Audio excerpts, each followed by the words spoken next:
ছাত্র যে ঘুমাতাম, পাশে হলো ওস্তাদের মশারি। ওস্তাদ ওখানে বসে থাকতেন, কখনো শুয়ে থাকতেন। শোয়াটা এরকম যে আমরা যদি একটু ফুসফুসও করতাম, মশারির ভিতরে আসতে ঢুকে কার একটু লড়াচড়া পাইছে তার গায়ের উপরে রিমান্ড চলছে। এত কড়াকড়ি ছিল। মাদ্রাসার মোবাইল তখন ছিল না সেই যুগে। এরপরেও যদি বাড়িতে আসছি, কখনো বোঝানোর জন্য বলছি, আমি কথা আমার মামার বাসায় যাব, তা আমার মা আর আমার, যেহেতু এটা একটা মাদ্রাসায় কথাটা বলা জরুরি, আমার আব্বা আমার মাকে বলতেন, দেখো ওরে কোনোভাবেই ছাড়া যাবে না, মামার বাসায় যাক, যেখানে যাক, ওখানে টিভি আছে, দেখছেন মিস্টার ইবলিস। হাফিজুল রহমাতুল্লাহ আলাইহি একজন এরকম বর্ণনা করছে, হুজুর এরকম টিভির ভিতরে নর্তকী নাচবে, গান বাজনা হবে। তো হুজুর বলছিলেন যে এই শয়তানের বাক্স যেন আমাকে আল্লাহ না দেখায়। তো মামার পাশে টিভি আছে, এই জন্য আমার আব্বা বলতেছে আমার মাকে, তুমি সাথে নিয়ে যাবা, আবার তুমি সাথে যদি নিয়ে আসবা, যদি এই দায়িত্ব তুমি নিতে পারো তাইলে আমার ছেলেকে নিয়ে যাও তোমার ভাইয়ের বাসায়, নাইলে নেওয়ার দরকার নেই। সুবহানাল্লাহি ওয়া বিহামদিহি সুবহানাল্লাহিল আযীম। কেন এই কথাটা শুনাইলাম? আজকে কি আমাদের অভিভাবকদের বাচ্চাদের প্রতি এতটুকু দায়িত্বশীলতা আছে? আছে বলেন? আল্লামা তাকি উসমানী বিশ্ববিখ্যাত আলেম, আমরা খবর রাখি না গতকালকে পুরো পৃথিবী কি হারাইছে, আমার বয়ানের পয়েন্টে আসতেছে, আমরা বলতেও পারবো না। আল্লামা তাকি উসমানী উনি ওনার এক আর্টিকেল লিখেছেন, ইসলামিক এক আর্টিকেল তিনি লিখেছেন। বিশ্ববিখ্যাত মুফতি, পাকিস্তানের জাস্টিস, ইসলামী শরিয়া আইনের তিনি একজন দিক নির্দেশক, পথ প্রদর্শক। তিনি লিখেছেন যে আজকে কওমি মাদ্রাসার অস্তিত্ব বিলীন হওয়ার পথে। কেন? কারণ হলো মোবাইল। আমার উস্তাদ, আমি এখানে আসার আগেও, দুদিন আগেও আমার হুজুর আমার বাসার পাশে আসছেন, বয়ান করছেন। দেওভোগ মাদ্রাসা, নারায়ণগঞ্জের সুপ্রসিদ্ধ মাদ্রাসা, দেওভোগ মাদ্রাসার মুহতামিম আল্লামা আবু তাহের জিহাদি, ব্রাহ্মণবাড়িয়ার কৃতি সন্তান আল্লামা মুফতি ফজলক আমিনী রহিমাহুল্লাহর হাতে গড়া মানুষ। তিনি একদিন, আমি হুজুরের সাথে সফরে, আমি তো খাদেম, আমি হুজুরের ছাত্র, হুজুরের কাছে কোরআন তরজমা পড়েছি, হুজুর আমার কোরআনের উস্তাদ, খুব মহব্বতের উস্তাদ। হুজুর আমাকে একদিন বলতেছে, আব্দুল্লাহ তুমি কি জানো আমাদের কওমি মাদ্রাসাগুলোর অবস্থা কি? আমি বললাম, না হুজুর আমি তো বলতে পারি না।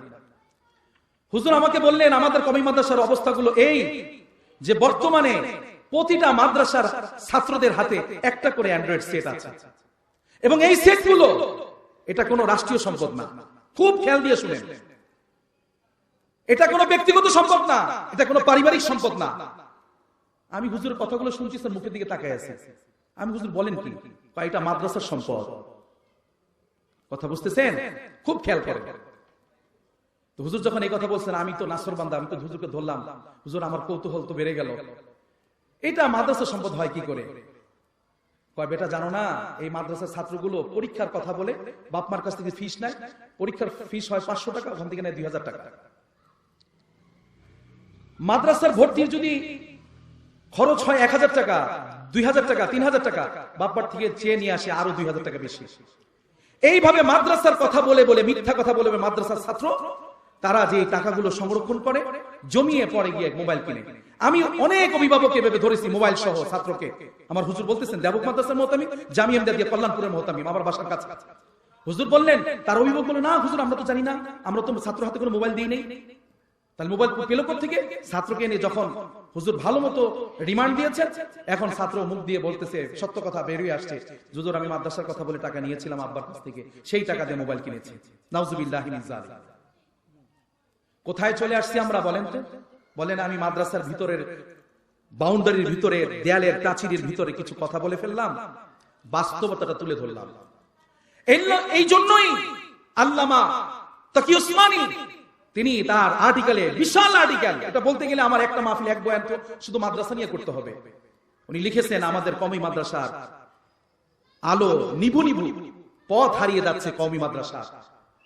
তার কারণ কি? আমাদের এই মাদ্রাসাগুলো একটা রুহানিয়াত ছিল কি জানেন? আমাদের ওস্তাদরা যখন ওযু করতেন, আমরা হুজুর কখন ওযু করবেন তার পানির লোটাটা আগে থেকেই ভরে এনে রেডি করে রাখছি। এটা ছিল এই মাদ্রাসা। এই মাদ্রাসা কি জানেন? ওস্তাদ উঠার আগে ছাত্ররা গিয়ে হুজুরের পাশে গিয়ে হুজুরের মাথা টিপে দিয়েছে, হুজুর সময় হয়ে গেছে ওঠা। হুজুর বলছেন তুই উঠছ, বাকিদেরকে উঠাইছ? না, বলে সবাইকে উঠায় দেয়। অ্যালার্ম দেওয়া হয়েছে, তখন অ্যালার্ম ছিল ঘন্টা বা টিনের মধ্যে নক করা হইতো, সব ছাত্র উঠে যেত। এটা হলো মাদ্রাসার ঐতিহ্য ছিল। এই কমি মাদ্রাসার ঐতিহ্যের একটা কথা বলি, বুঝবেন খুব ভালো করে, কারণ যখন ছাত্রদের কোয়ালিটি নষ্ট হয়ে যাবে, ভবিষ্যৎ প্রজন্ম অন্ধকারের দিকে ধাবিত হয়ে যাবে। কেউ তাদেরকে তাদের এই পথ চলা, বিচ্যুতির পথে পথ চলা কেউ থামাতে পারবে না। এটা যে কত বড় দৌলত, এই দৌলতটা যে কত বড়, এটা আমরা এখন বুঝবো না। এটা বুঝতে হইলে আমরা এখন যেই জগতে আছি, এর পরবর্তী আরেকটা জগৎ আছে, সেটা হলো আলমে বারজাখ, কবরের জগৎ। ওই জগতে যখন আমরা পা রাখবো, তখন আমাদের বুঝে আসবে খুব সুন্দর ভাবে।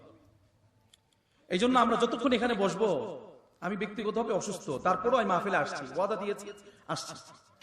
আজকে এমনিও শরীরটা দুর্বল, আর নিজামি ভাবে বৃহস্পতিবার আর হচ্ছে সোমবার, এই 2 দিন নবীজি রোজা রাখতেন। সামনে রমজান আসতেছে, রমজানের প্র্যাকটিসিং যারা রমজানে ইসলামের আলহামদুলিল্লাহ নিয়ামত যারা পেয়েছে, তারা যারা রোজা রাখে, যারা লুকোচুরি করে তারা না, যারা রোজা রাখে, তারা রমজানের প্র্যাকটিসিং, রমজান আসার আগে থেকে রজব, শাবান, এই সময়গুলোতে তারা রোজার অভ্যস্ত হন। আজকে ছিল সাপ্তাহিক একটা নফল রোজার দিন, সোমবার। আল্লাহর গোলামকে আল্লাহ তাবারক ওয়া তাআলা আজকে আমার পরিবার সহ আলহামদুলিল্লাহ রোজা রাখার তৌফিক দিয়েছে, এবং রোজা রেখে আপনাদের সামনে বয়ান করতে বসেছি।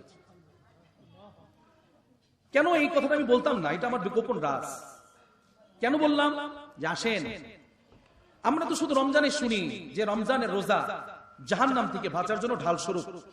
যুদ্ধ করতে গেলে একজন মুজাহিদের যেমন সাওয়ারির দরকার হয়, তীর ধনুকের দরকার হয়, তরবারির দরকার হয়, ঠিক ঠিক কাফেরের আক্রমণ অথবা শত্রুপক্ষের আক্রমণকে প্রতিহত করবার জন্য ঢাল দরকার হয়। আর জাহান্নামের আগুন থেকে বাঁচার জন্য রমজানের রোজা যেমন ঢাল স্বরূপ, অন্যান্য সময়ের রোজাগুলো আমাদের রুহানি এবং আমাদের জিসমানি সব দিক থেকে, আমাদের শারীরিক এবং আমাদের আধ্যাত্মিক 2 দিক থেকে অফুরন্ত আল্লাহ তাবারক ওয়া তাআলার মেহেরবানি এই রমজানের মধ্যে আল্লাহ রেখেছেন, সুবহানাল্লাহ, রোজার ভিতরে রেখেছেন। এই জন্য আমরা বৃহস্পতিবার এবং সোমবার এই 2 দিন আমরা অভ্যস্ত হতে পারি। আজকে খানা খেয়ে মানুষ মারা যাচ্ছে, খাদ্যের ভিতরে এই পরিমাণ, বর্তমান ভেজালের জমানা, আমরা ফরমালিনের জমানায় আছি, সব দিক থেকে আমাদের ভিতরে ফরমালিন মিক্স হয়ে যাচ্ছে। আমরা হাইব্রিডের জমানায় আছি। এমনকি আমরা যে নামাজ পড়ি, আমরা যারা মুসল্লি রীতিমতো নামাজ পড়ি, আমাদের নামাজের মধ্যে ফরমালিন চলে আসতেছে, আমাদের ইমানের মধ্যে হাইব্রিড চলে আসতেছে, আমাদের লেনদেন মুআমালাত মুআশারাতের মধ্যে হাইব্রিড চলে আসতেছে। এরকম সর্বলাইনে আমাদের ভিতরে ভেজাল চলে আসতেছে। যখন খাদ্যের সংকট, যখন মানুষ খাদ্য খেয়ে মারা যাচ্ছে, এখন সবচেয়ে বেশি 3টা রোগী বেশি পৃথিবীতে, বিশেষ করে বাংলাদেশে। 1 নম্বর হলো লিভার, 2 নম্বর হলো হার্ট, আর 3 নম্বর হলো ব্রেন। আমি একজন ডাক্তার, আমার খুব মহব্বতের, আমি ওনার কাছে জিজ্ঞাসা করলাম আপনাদের বেশি পরিমাণ রোগী কি? উনি আমাকে 3টা কথা বললেন। লিভারের রোগী সবচেয়ে বেশি, আর এই লিভারের থেরাপি হচ্ছে রোজা, সুবহানাল্লাহ। হার্টের রোগী এখন সবচেয়ে বেশি, কাম মিন সহিহিন রাআইতু মিন সাকমিন যাহাবা নাফসুহু সহিহাতু ফালতাতা। একজন শায়ের লিখছেন আজ থেকে বহু বছর আগে, আরবি একটা কবিতা বা শের তিনি রচনা করেছেন। সেখানে তিনি লিখেছেন, এমন একটা জামানা আসবে, মানুষ দিনে আছে তো রাতে নাই, রাতে আছে তো দিনে নাই। সকালে ছিল লোকটা বাজার করছে, বাসায় গেছে, কিছুক্ষণ পরে লোকটা সম্পর্কে এলান হচ্ছে যে উনি ইন্তেকাল করেছে, ইন্না লিল্লাহি ওয়া ইন্না ইলাইহি রাজিউন। কি ব্যাপার? বলে হার্ট স্ট্রোক। এখন এই যে স্ট্রোক, এটারও 3টা থেকে 4টা ধরন চলে আসছে। Heart stroke, heat stroke, cold stroke, brain stroke. সামনে আসতেছে মোবাইল স্ট্রোক আসতেছে। আমার কথায়ও তো কিছু কথা কষ্ট পাবে, কিন্তু বাস্তবতা তো কিছু বলতেই হবে। মসজিদের মেহরাব ছেড়েছি এই হক কথা, বাস্তব কথাগুলো বলার জন্য। মসজিদের মেহরাবের উপরে ঝামেলা আসতো, ঝুঁকি আসতো, তো সেখানে ছেড়ে দিয়েছি। অনেকদিন হলো মসজিদে মেহরাবে নাই, কিন্তু ওয়াজের ময়দান আর দাওয়াতের ময়দানকে ছাড়ি নাই। অর্থাৎ অস্ত্র জমা দিয়েছি, ট্রেনিং জমা দেই। মুহতারাম মুসল্লিয়ানি কারাম, অল্প সময়ের বয়ান হবে, খুব শর্ট টাইমের ভিতরে আমার বয়ান শেষ হয়ে যাবে। কিন্তু আমি এখনো মুকদ্দমার ভিতরে আছে, আলোচনার পয়েন্টে ঢুকি নাই। কিন্তু আমি আপনাদের সামনে একটি বিষয় উপস্থাপন করলাম, সেটা হলো রোজা। এখন থেকে আপনার ছোট বাচ্চাটাও যদি দিনের 4 ভাগের 1 ভাগ রোজা রাখে, তাকে অভ্যস্ত করেন। এখন থেকে যদি আপনার ছোট নাতিটা যদি আপনার সাথে মসজিদে আসতে চায়, তাকে আপনি অভ্যস্ত করেন।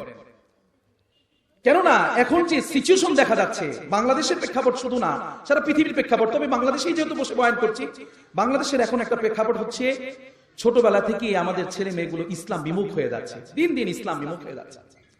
এবং এই দেশে নাস্তিকতার প্রচুর পরিমাণে, আমি আপনি জানি না, চাষাবাদ হচ্ছে। ইমানের মধ্যে ফরমালিন দিয়ে দেওয়া হচ্ছে। একটা মানুষ যে সিরাত এবং সুরাত নিয়ে বেঁচে থাকবে, সুরাত তো কোনো দাম নাই, সিরাতের দাম। এই সিরাতের মূল স্ট্রাকচার হলো ইমান, আর সেই ইমানটাকে যদি নষ্ট করে দেওয়া হয়, তাহলে আর একটা মানুষের আর ইমানি জিন্দিগি, আমলি জিন্দিগি, ইমানদারের এই জিন্দিগির কি মূল্য থাকবে?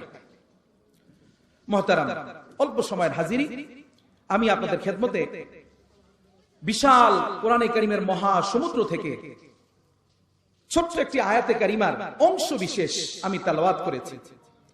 এটার উপরে কিছু কথা বলবো এবং রাসূল সাল্লাল্লাহু আলাইহি ওয়াসাল্লামের হাদিসে মুবারাকা থেকে একটা টুকরা, হাদিসের একটা টুকরা আমি আপনাদের সামনে পাঠ করেছি। এই দুইটাকে সামনে রেখে, একটি কোরআনে কারীমের আয়াত আর একটি হাদিস সামনে রেখে কিছু কথা বলবো। কিন্তু আমাকে আপনাদের সাহায্য করতে হবে। আমি যে বয়ান করব, আপনারা যদি আমাকে ডিস্টার্ব করেন, তাহলে তো আমি বয়ান করতে পারবো না, কষ্ট হয়ে যাবে।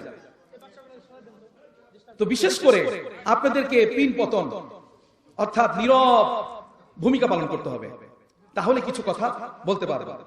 আর আলোচনার শুরুতে একটি পয়েন্ট বলি, আপনি ডাক্তারের কাছে গেছেন চিকিৎসার জন্য, কিন্তু ডাক্তারের কথা আপনি শুনেন না, তার প্রেসক্রিপশনও আপনি নিলেন না, তার প্রেসক্রিপশন দেওয়া ওষুধ আপনি খেলেন না, আপনি বলেন তো আপনি সুস্থ হবেন? না।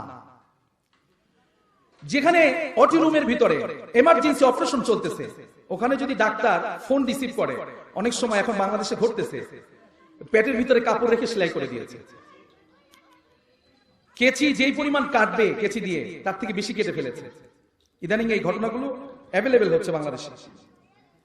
এই মোবাইলের মাধ্যমে আমাদেরকে এমন ভাবে ভাইরাসে আক্রান্ত করেছে যে আমাদের ছোট ছোট বাচ্চাগুলোর ব্যাপারে আমাদের কাছে অনেক গার্ডিয়ান, অভিভাবক এসে বলে, হুজুর আমাকে একটু পানি পড়া দেন, তাবিজ দেন। কি হয়েছে? আমার ছেলেটার সামনে পরীক্ষা, পড়ায় মন বসে না। আমি বললাম, পড়ায় মন না বসলে ওর পাশে আপনি বসে যান। তো বলে, হুজুর ওর পাশে বসছি, ও পড়ে ঠিকই কিন্তু মনে রাখতে পারে না।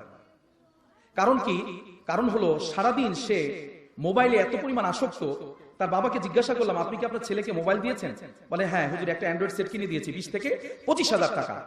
আচ্ছা, এটা দিয়ে সে সারাদিন কি করে? এটা সারাদিন যে তার সাথে থাকে? বলে, হ্যাঁ সারাদিন তার সাথে থাকে। এটা দিয়ে কি করে সে? বলে, এটা দিয়ে হুজুর সারাদিন একটু গেমস টেমস খেলে, ফ্রি ফায়ার, পাবজি, এই আরো অনলাইনে মাঝে মধ্যে ক্লাস করে। তো যাই হোক, সে যাই করে, এটা তো সামনে, পর্দার আড়ালে কি করে সেটা আল্লাহই জানে, আল্লাহু আ'লাম। তা আমি বললাম যে মোবাইল দিয়েছেন, সারাদিন যদি একটা ছেলে মোবাইলের প্রতি এত আসক্ত থাকে যে খানা খেতে গেলে মোবাইল ব্যবহার করতে হয়, মসজিদে গেলেও মোবাইল নিয়ে তার বসে থাকতে হয়, মসজিদের সিঁড়িতে বসে বসে গেমস খেলতেছে, অ্যাভেলেবেল দেখা যায়। এই ছেলেটার ভিতরে আপনারা বলেন তো, কত পড়লে পরে পড়াটা মুখস্থ হবে? আমাদের ছাত্র জমানার আমার একটা নুসখা বলি, আমার আব্বা, তখন তো মোবাইলের জামানা ছিল না। আমার আব্বা আমাদেরকে মাদ্রাসা দেওয়ার পরে আমাদের মুরব্বীরা, আগের মুরব্বীদের কথা বলতেছি, তারা বলছে যে হুজুর এর শুধু হাড্ডিগুলো হলেই চলবে। এই কথা শুনছেন না আপনারা? আর গোস্ত আর যা কিছু আছে সব রেখে দেন, শুধু মানুষের মতো মানুষ বানায় দেন। তারপরেও বলি, আমার আব্বা যখন মাদ্রাসায় আসতে পারতেন না, আমার মাদ্রাসায়, আমার আব্বা আমার আম্মাকে পাঠিয়ে দিতেন। উনি সকালবেলা, বাসার সব কিছু কাজ তো থাকে, মহিলাদের মা বোনদের কিছু কাজ থাকে, উনি সকালবেলা ওনার হাতের কাজগুলো সেরে আমার মাদ্রাসার ওয়েটিং রুম আছে, ওইখানে গিয়ে বসে থাকতেন। আর কিছুক্ষণ পর পর দারোয়ান যিনি, তারে 20 টাকা 15 টাকা এভাবে দিয়ে ও তাকে চা খাইতে বলতেন, আর বলতেন আমার ছেলেটা একটু খবর নেন। মুরব্বী মানুষ, তিনি পান খেতেন, একটা চা খেতেন, তখন তো পানের দামও কম, চায়ের দামও কম। তো খবর নিয়ে বলতেন, না ক্লাস করতেছে, পড়তেছে। তা আমার মা আবার যাওয়ার সময় হয়তো কিছু খাবার সাথে করে নিয়ে যেতেন, আমার পড়ার খোঁজ খবর নিতেন। এরপরে কোনোদিন যদি এমন হয়েছে যে আমি পড়াশোনা পারি নাই, দাঁড়াইছিলাম, পড়া পারি নাই, আমার মা ওই খানাটা নিয়ে বাসায় চলে আসছে, তোমার খামার তোমার আব্বা তোমাকে রাতে দিয়ে আসবে। মানে এটা আমার মায়ের কষ্ট যে তুমি কেন পড়া পারলা না।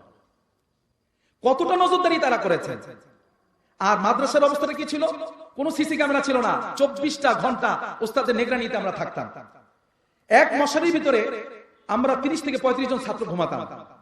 এই এক মশারির ভিতরে জন ছাত্র যে ঘুমাতাম, পাশে হলো ওস্তাদের মশারি। ওস্তাদ ওখানে বসে থাকতেন, কখনো শুয়ে থাকতেন। শোয়াটা এরকম যে আমরা যদি একটু ফুসফুসও করতাম, মশারির ভিতরে আসতে ঢুকে কার একটু লড়াচড়া পাইছে তার গায়ের উপরে রিমান্ড চলছে। এত কড়াকড়ি ছিল। মাদ্রাসার মোবাইল তখন ছিল না সেই যুগে। এরপরেও যদি বাড়িতে আসছি কখনো, বোঝানোর জন্য বলছি, আমি কথা আমার মামার বাসায় যাব, তা আমার মা আর আমার, যেহেতু এটা একটা মাদ্রাসায় কথাটা বলা জরুরি, আমার আব্বা আমার মাকে বলতেন, দেখো ওরে কোনোভাবেই ছাড়া যাবে না, মামার বাসায় যাক, যেখানে যাক, ওখানে টিভি আছে, দেখছেন মিস্টার ইবলিস। হাফিজুর রহমাতুল্লাহ আলাইহি একজন এরকম বর্ণনা করছে, হুজুর এরকম টিভির ভিতরে নর্তকী নাচবে, গান বাজনা হবে। তো হুজুর বলছিলেন যে এই শয়তানের বাক্স যেন আমাকে আল্লাহ না দেখায়। তো মামার বাসায় টিভি আছে, এই জন্য আমার আব্বা বলতেছে আমার মাকে, তুমি সাথে নিয়ে যাবা, আবার তুমি সাথে যদি নিয়ে আসবা, যদি এই দায়িত্ব তুমি নিতে পারো তাইলে আমার ছেলেকে নিয়ে যাও তোমার ভাইয়ের বাসায়, নাইলে নেওয়ার দরকার নেই। সুবহানাল্লাহি ওয়া বিহামদিহি সুবহানাল্লাহিল আযীম। কেন এই কথাটা শুনাইলাম? আজকে কি আমাদের অভিভাবকদের বাচ্চাদের প্রতি এতটুকু দায়িত্বশীলতা আছে? আছে বলেন? আল্লামা তাকি উসমানী বিশ্ববিখ্যাত আলেম, আমরা খবর রাখি না গতকালকে পুরো পৃথিবী কি হারাইছে, আমার বয়ানের পয়েন্টে আসতেছে, আমরা বলতেও পারবো না। আল্লামা তাকি উসমানী উনি ওনার এক আর্টিকেল লিখেছেন, ইসলামিক এক আর্টিকেল তিনি লিখেছেন। বিশ্ববিখ্যাত মুফতি, পাকিস্তানের জাস্টিস, ইসলামী শরিয়া আইনের তিনি একজন দিক নির্দেশক, পথ প্রদর্শক। তিনি লিখেছেন যে আজকে কওমি মাদ্রাসার অস্তিত্ব বিলীন হওয়ার পথে। কেন? কারণ হলো মোবাইল। আমার উস্তাদ, আমি এখানে আসার আগেও, দুদিন আগেও আমার হুজুর আমার বাসার পাশে আসছেন, বয়ান করছেন। দেওভোগ মাদ্রাসা, নারায়ণগঞ্জের সুপ্রসিদ্ধ মাদ্রাসা, দেওভোগ মাদ্রাসার মুহতামিম আল্লামা আবু তাহের জিহাদি, ব্রাহ্মণবাড়িয়ার কৃতি সন্তান আল্লামা মুফতি ফজলক আমিনী রাহিমাহুল্লাহর হাতে গড়া মানুষ। তিনি একদিন, আমি হুজুরের সাথে সফরে, আমি তো খাদেম, আমি হুজুরের ছাত্র, হুজুরের কাছে কোরআন তরজমা পড়েছি, হুজুর আমার কোরআনের উস্তাদ, খুব মহব্বতের উস্তাদ। হুজুর আমাকে একদিন বলতেছে, আব্দুল্লাহ তুমি কি জানো আমাদের কওমি মাদ্রাসাগুলোর অবস্থা কি? আমি বললাম, না হুজুর আমি তো বলতে পারি না। হুজুর আমাকে বললেন আমাদের কওমি মাদ্রাসার অবস্থাগুলো এই যে বর্তমানে প্রতিটা মাদ্রাসার ছাত্রদের হাতে একটা করে অ্যান্ড্রয়েড সেট আছে, এবং এই সেটগুলো এটা কোনো রাষ্ট্রীয় সম্পদ না। খুব খেয়াল দিয়ে শুনেন, এটা কোনো ব্যক্তিগত সম্পদ না, এটা কোনো পারিবারিক সম্পদ না। আমি হুজুরের কথাগুলো শুনছি, স্যার মুখের দিকে তাকায় আছে। আমি হুজুর বলেন কি? এটা মাদ্রাসার সম্পদ। কথা বুঝতেছেন? খুব খেয়াল করেন। তো হুজুর যখন এই কথা বলছেন, আমি তো নাসর বান্দা, আমি তো হুজুরকে ধরলাম। হুজুর আমার কৌতূহল তো বেড়ে গেল, এটা মাদ্রাসার সম্পদ হয় কি করে? কয় বেটা জানো না, এই মাদ্রাসার ছাত্রগুলো পরীক্ষার কথা বলে বাপ মার কাছ থেকে ফিস নেয়, পরীক্ষার ফিস হয় 500 টাকা, ওখান থেকে নেয় 2000 টাকা। মাদ্রাসার ভর্তির যদি খরচ হয় 1000 টাকা, 2000 টাকা, 3000 টাকা, বাপ্পার থেকে চেয়ে নিয়ে আসে আরো 2000 টাকা বেশি। এইভাবে মাদ্রাসার কথা বলে বলে, মিথ্যা কথা বলে মাদ্রাসার ছাত্র তারা যে টাকাগুলো সংরক্ষণ করে জমিয়ে পরে গিয়ে মোবাইল কিনে। আমি অনেক অভিভাবক এভাবে ধরেছি, মোবাইল সহ ছাত্রকে।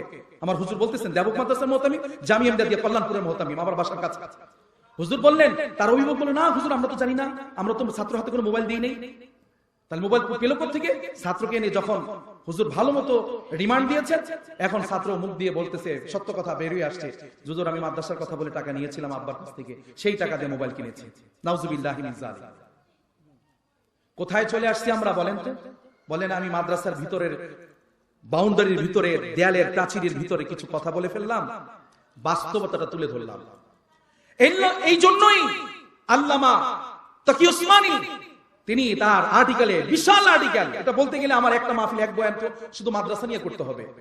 উনি লিখেছেন আমাদের কওমি মাদ্রাসার আলো নিভু নিভু, পথ হারিয়ে যাচ্ছে কওমি মাদ্রাসা। তার কারণ কি? আমাদের এই মাদ্রাসাগুলোর একটা রুহানিয়াত ছিল কি জানেন? আমাদের ওস্তাদরা যখন ওযু করতেন, আমরা হুজুর কখন ওযু করবেন তার পানির লোটাটা আগে থেকে ভরে এনে রেডি করে রাখছি। এটা ছিল এই মাদ্রাসা। এই মাদ্রাসা কি জানেন? ওস্তাদ উঠার আগে ছাত্ররা গিয়ে হুজুরের পাশে গিয়ে হুজুরের মাথা টিপে দিয়েছে, হুজুর সময় হয়ে গেছে ওঠা। হুজুর বলছেন তুই উঠছ, বাকিদেরকে উঠাইছ? না, বলে সবাইকে উঠায় দেয়। অ্যালার্ম দেওয়া হয়েছে, তখন অ্যালার্ম ছিল ঘন্টা বা টিনের মধ্যে নক করা হইতো, সব ছাত্র উঠে যেত। এটা হলো মাদ্রাসার ঐতিহ্য ছিল। এই কমি মাদ্রাসার ঐতিহ্যের একটা কথা বলি, বুঝবেন খুব ভালো করে, কারণ যখন ছাত্রদের কোয়ালিটি নষ্ট হয়ে যাবে, ভবিষ্যৎ প্রজন্ম অন্ধকারের দিকে ধাবিত হয়ে যাবে। কেউ তাদেরকে তাদের এই পথ চলা, বিচ্যুতির পথে পথ চলা কেউ থামাতে পারবে না। এই কমি মাদ্রাসার বারান্দা থেকে উঠে আসছিলেন নুরুদ্দিন রহমাতুল্লাহ আলাইহি। এই কমি মাদ্রাসার বারান্দা থেকে উঠে আসছিলেন মোহাম্মদুল্লাহ হাফিজুর রহমাতুল্লাহ আলাইহি। এই কমি মাদ্রাসার বারান্দা থেকে উঠে আসছিলেন সদস্য হাফিজুর রহমাতুল্লাহ আলাইহি। ব্রাহ্মণবাড়িয়ার বড় হুজুর সিরাজুল ইসলাম রহমাতুল্লাহ আলাইহি, নাম শুনেছেন সবাই কম বেশি, ওলামায়ে কেরাম খুব জানেন। সিরাজুল ইসলাম রহমাতুল্লাহ আলাইহি, ওনার জামাতা হলো আমার খুব মহব্বতের আনোয়ার বিন মুসলিম সাহেব, বর্তমান জামিউন নসিয়ার মুহাদ্দিস। আমাকে একদিন ঘটনা শুনাইলেন যে দেখো হুজুর ওযু করবে, বয়স্ক মানুষ আমার কাছে পানি চাইছে, তা আমি পানিও নিছি, আবার একটা জায়গা যেখানে ওযু করতে সুবিধা হয় এমন একটা জায়গায়, আপনারা বলেন জলচকি, আমরা বলি ফিরা, যে যেটা বলে, একটা সুন্দর টেপায়া তাকে দেওয়া হয়েছে যে আপনি এটার মধ্যে বসে আপনি ওযু করেন।